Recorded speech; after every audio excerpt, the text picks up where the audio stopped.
Hi, I'm BJ, and this is the Arcane Alienist Podcast.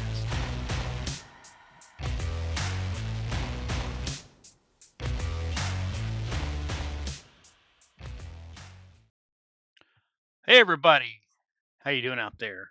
Welcome to the Arcane Alienist. It is this will be my second of three installments for RPG a Day 2025.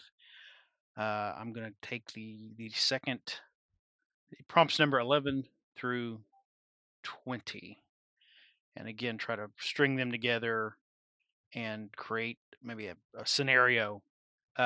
So like last time, I've kind of already sketched this out a little bit, and I'm just gonna go through my thought process and maybe add a little bit as we go. So our prompts, our 10 words here for this what time are flavor, path, darkness, mystery, deceive, overcome, renew, sign, destiny, and enter.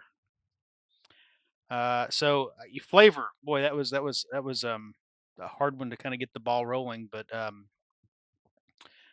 I thought, well, flavor, you know, I thought maybe some mystery that involved taste or some clue that involved taste, and then it just occurred to me, the only clue to the assassination was when the person said, "This wine has an odd flavor," and then I sort of wondered what would be going on. Maybe we could start the adventure with like a wine tasting.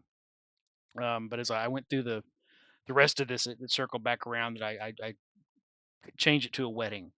So the only clue to the assassination is the bride's last statement. This wine has an odd flavor because they were poisoned. Now I may go back and that could be the groom. We may change some of these things along the way.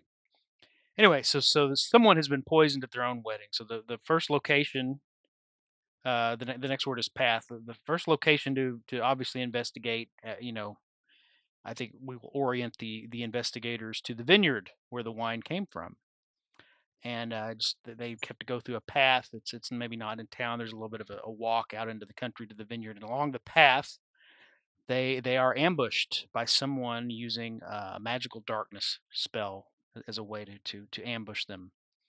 Um, I haven't decided if this is going to be an actual attempt to kill them or just to frighten them.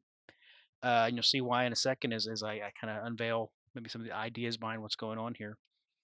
So if they make it, assuming they make it through this ambush, um, not knowing, I want to keep it a mystery as to who attacked them. I may have to come up with some other magical abilities or that because I'm thinking that this person that attacked him is going to be some sort of magical creature. Uh, so the venter at the vineyard honestly doesn't know what's happened. It is a mystery. So there's our fourth word. Darkness was our third word. Mystery is our fourth one. Uh, They don't know what happened. They're perhaps this is a wild goose chase. Perhaps they're being set up.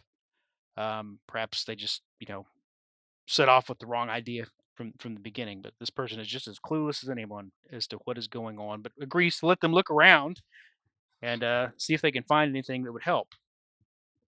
But the guilty party is actively deceiving everyone. So deceive is our next word on the list. Um, the the wine was not the bottle of wine was not the source of the poison. It was the goblet that the wine was poured into. So I'm thinking this goblet is probably going to be some sort of cursed or magical cursed item. Not that it was laced with poison, but this might be some sort of goblet, and maybe getting a hold of the goblet might give some more clues as to what this is, because it's some sort of artifact that might lead the person to suspect where it came from, because it wasn't there. It's not a you know not part of the normal, I guess, tableware, even fancy tableware that the people at this wedding. And what I'm thinking is this is a wedding between whoever the local noble is. This was the wedding of their child to uh, to someone else. Well, obviously to someone else. You always marry someone else. But the child of the noble was not killed. It was the person they were married. It was the person they were marrying. Um, by having the wine poured into this cursed goblet.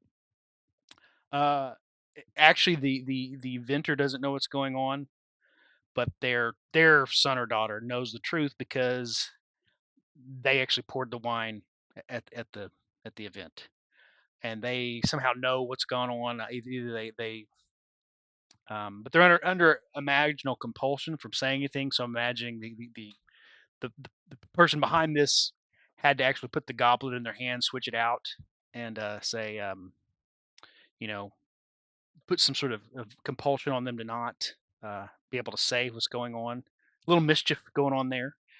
Um, if the investigators can somehow break or overcome the charm, so overcome is our next word. They'll learn that the what's happened is that these are the local uh, highest ranking fae that sort of oversees whether it's a dryad or a fairy or something like that of the wilderness, uh, is very upset over the wedding, um, because the there is a and see, let me go back to my words here. Overcome. The next word after overcome is renew. So we're going to come overcome some of the magic here to see what's going on. Um, the next word is renew. There is a pact between this local noble family and the local fae that ensures, you know, some prosperity in terms of crop yields and weather and things like that. And they can live in harmony. But every so many generations, when the heir to the title comes of age, they are to marry someone who has a fae bloodline. Not necessarily marrying an actual fairy, but someone. There are people in the area who have. Uh, so they have to take a bride or groom of a fae lineage. Um, and what has happened here? So we've got what to overcome. We've got renew. The pact has not been renewed. And so the next word is sign. So the murder is a sign of the fae's displeasure, and the Lord knows this. Lord or Lady knows this, but they're wanting to escape this destiny. They don't want their family bound to this pack of the fae that kind of are tied to the land. They're tired of having to be a part of this. Um, so the child was supposed to take a bride of a fae bloodline, but the Lord steered them away from that.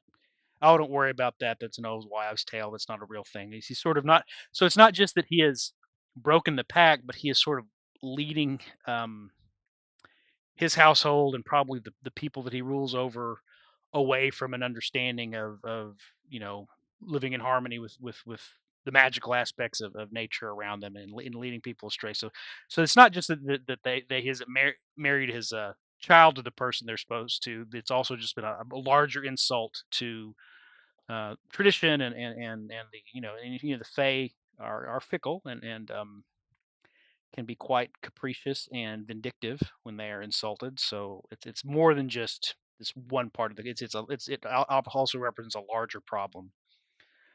Um, so he's trying to get away from his destiny. There's our next to the last word, destiny. So the murder is a sign of the Fae's displeasure. He's trying to get out of his destiny, or his family's destiny. And then our last word is enter. So here's how we'll wrap this up. Well, it turns out the Lord's son or daughter didn't want to marry the murder victim. They actually maybe find out through the course of this news that the murder victim was really kind of a terrible person, just to make it a little less atrocious. Um, this was an arranged marriage, and it turns out the person that the child wanted to marry is someone who had a Fey bloodline. The kid doesn't know this, but it just you know that's the way magic and destiny works, right? They found the person they were supposed to be with, and they felt the connection, and but his or her father intervened and wouldn't allow it to happen. Um, and so actually, if if he can go ahead now that he got married, but is immediately he or she is immediately now widowed, can marry the person they wanted to marry.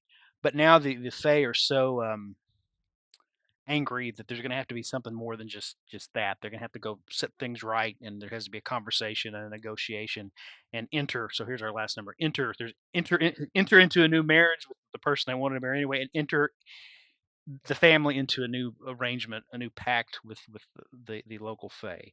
And you can pepper other things from some folklore in there about there are ways you respect um, the natural world, and not using more, and keeping some of the stuff pristine, and you say you might you're supposed to leave offerings and share things for the fey creatures, and as a result you'll have good crop yields, and your livestock will be healthy, and when they get mad, you know, crops wither, and calves are stillborn, and milk instantly curdles and spoils right as it's right after you milk a cow or a goat, things like that. This is what's not supposed to happen, and this is what's going to happen if the problem isn't fixed.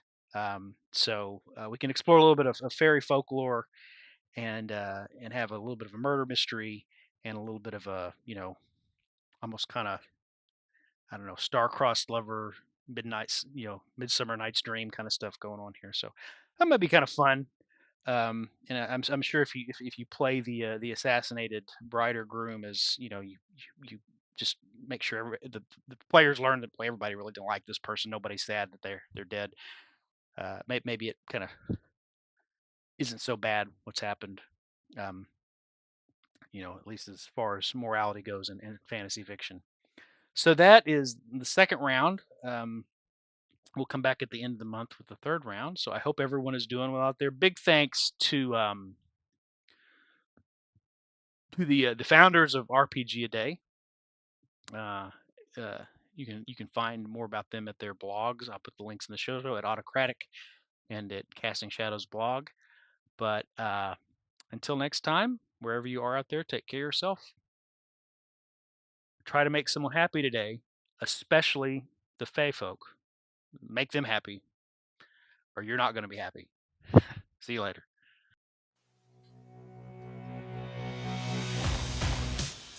Thanks for listening to the Arcane Alienist podcast.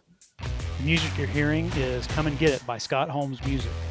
The cover art is by Dave Bone. Be sure to check out his stuff at ironseer.com. You can leave me a message. I have my SpeakPipe account linked to the show description. You can also send me an email at arcane.alienist@gmail.com. Just embed a voice memo, or I'll just read the text to your email during a future episode. Once again, thanks so much for listening.